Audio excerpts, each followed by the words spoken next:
2019 में उनके बेटे विंदु ने the epic journey of the great Dara Singh नामक कॉमिक बुक लॉन्च की। Newsletter hall of fame और 2018 में WWE हॉल ऑफ फेम में शामिल किया गया। हनुमान का किरदार निभाया जिसने उनकी लोकप्रियता को नई ऊंचाई पर पहुंचा दिया। देवी सीता की खोज। हाँ पवन कुमार, माँ शबरी ने हमें कपिला कि उनकी कद काठी की वजह से उस समय की अभिनेत्रियों ने उनके साथ काम करने से मना कर दिया और डरती थी। तब मुमताज एक ऐसी अभिनेत्री ने दारा फ्री स्टाइल कुश्ती का विश्व चैंपियन बनने का गौरव हासिल किया।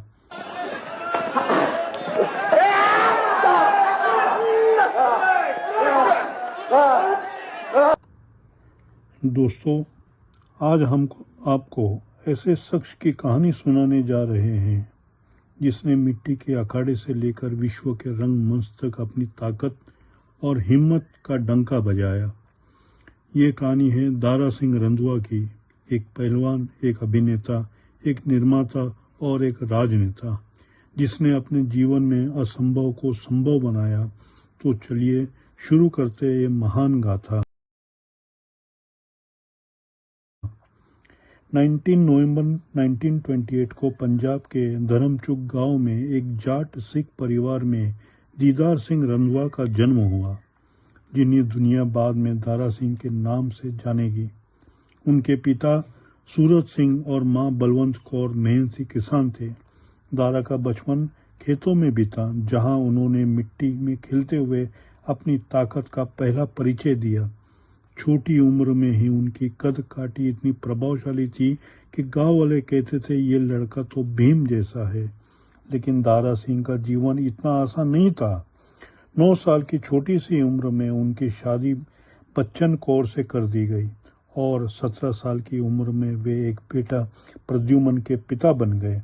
यह शादी ज़्यादा समय तक नहीं टिकी और जल्द ही दोनों अलग हो गए, लेकिन दारा ने हार नहीं मानी।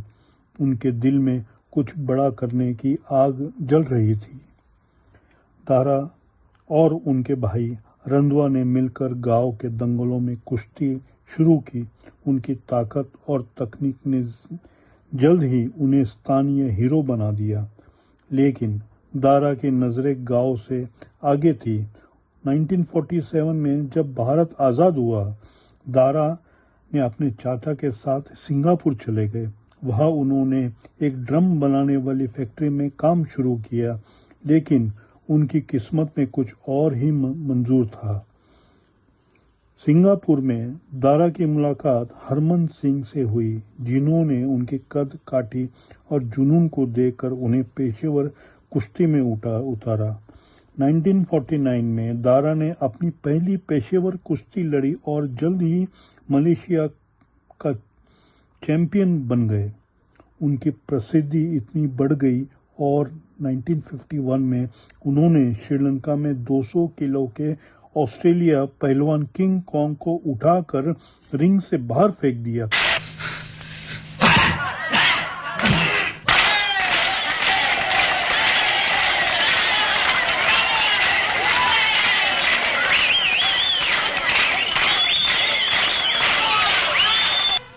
ये कारनामा विश्व भर में सुर्खियां बना।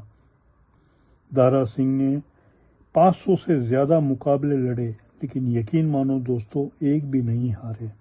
1954 में उन्होंने रुस्तम-ए-हिंद का खिताब जीता। 1959 में उन्होंने कनाडा के जॉर्ज गार्डियन को हराकर कॉमनवेल्थ चैंपियनशिप में अपना नाम किया और फिर 29 मई 1968 को बॉम्बे में दारा ने अमेरिका के विश्व चैंपियन लाउ थेस को हराकर फ्री स्टाइल कुश्ती का विश्व चैंपियन बनने का गौरव हासिल किया।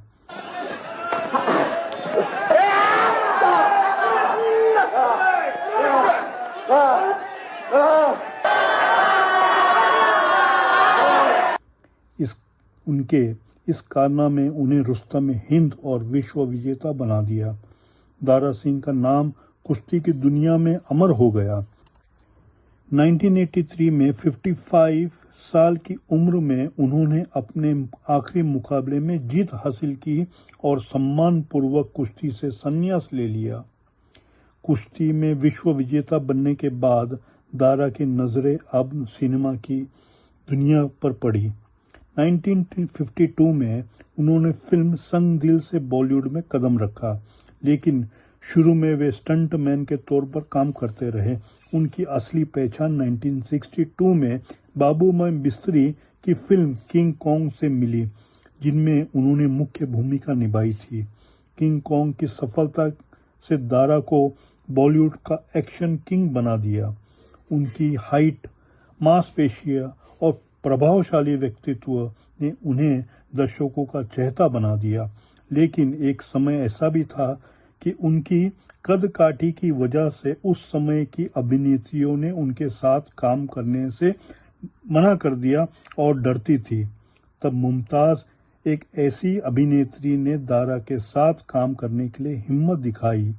दोनों ने 16 फिल्मों में जोड़ी बनाई, जिसमें से 10 सुपरहिट रही। फौलाद, सिकंदर आजम, रुस्तम हिंद जैसी फिल्मों में दारा को बी ग्रेड सिनेमा का बादशाह बना दिया। 1976 में दारा ने फिल्म बजरंगबली में हनुमान का किरदार निभाया, जिसने उनकी लोकप्रियता को नई ऊंचाई पर पहुंचा दिया। देवी सीता की खोज? हाँ पवन कुमार, माँ शबरी ने हमें कपिराज सुग्रीव से मिलने के लिए कहा है। अभी मिला देता हूँ। आप दोनों सेवक के कंधों पर विराजिए।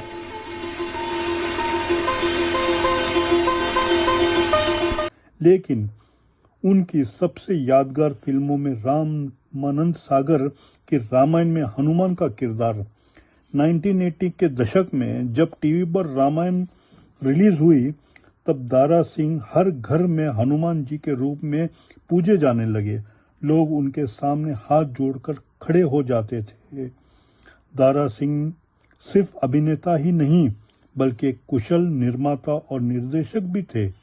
1970 में उन्होंने दारा फिल्म्स की स्थापना की और भगत धन्ना जाट जैसी पंजाबी फिल्म का निर्माण निर्देशन किया।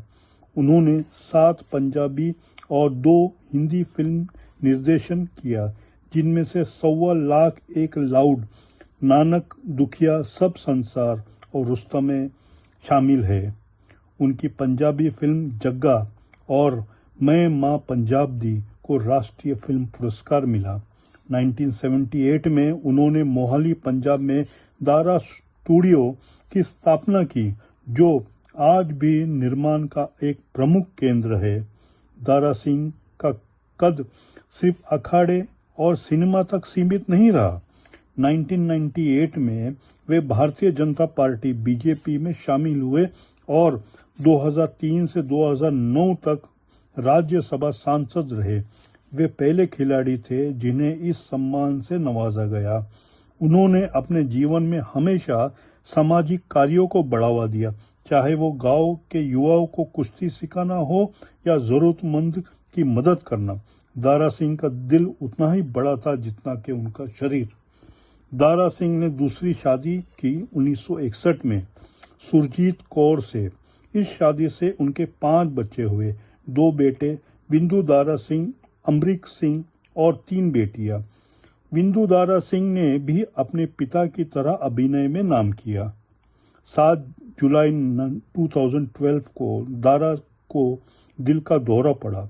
उन्हें मुंबई के कोकिलाबेन धीरूभाई अंबानी अस्पताल में भर्ती किया गया, लेकिन उनकी हालत बिगड़ती गई। डॉक्टर ने बताया कि उनके दिमाग को ऑक्सीजन की कमी के कारण नुकसान पहुंचता था। 11 जुलाई परिवार ने उन्हें घर ले जाने का फैसला किया और 12 जुलाई 2012 को 84 साल की उम्र में दारा सिंह ने अपनी आखिरी सांस ली।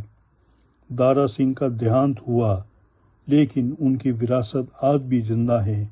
1996 में उन्हें wrestling observers newsletter hall of fame और 2018 में WWE हॉल ऑफ फेम में शामिल किया गया। उनकी आत्मकथा मेरी आत्मकथा और जीवनी दीदारा दारा सिंह उनकी प्रेरणादायक कहानी को दुनिया तक पहुंचाती थी। 2019 में उनके बेटे विंदु ने the epic journey of the great Dara Singh नामक कॉमिक बुक लॉन्च की। दारा सिंह सिर्फ एक इंसान नहीं, एक संस्था थे। उन्होंने साबित किया कि मेहनत, हिम्मत और ईमानदारी से कोई भी सपना हकीकत बन सकता है, चाहे वो अखाड़े की मिट्टी हो, सिनेमा का पर्दा या संसद का मंच। दारा सिंह ने हर जगह अपनी छाप छोड़ी। तो दोस्तों, ये थी दारा सिंह की कहानी, एक ऐसी कहानी जो हमें सिखाती है जीवन में कितनी भी मुश्किलें आए, अगर दिल में जुनून और हाथ पैरों में ताकत हो, कोई भी मंजिल दूर नहीं। जय हिंद।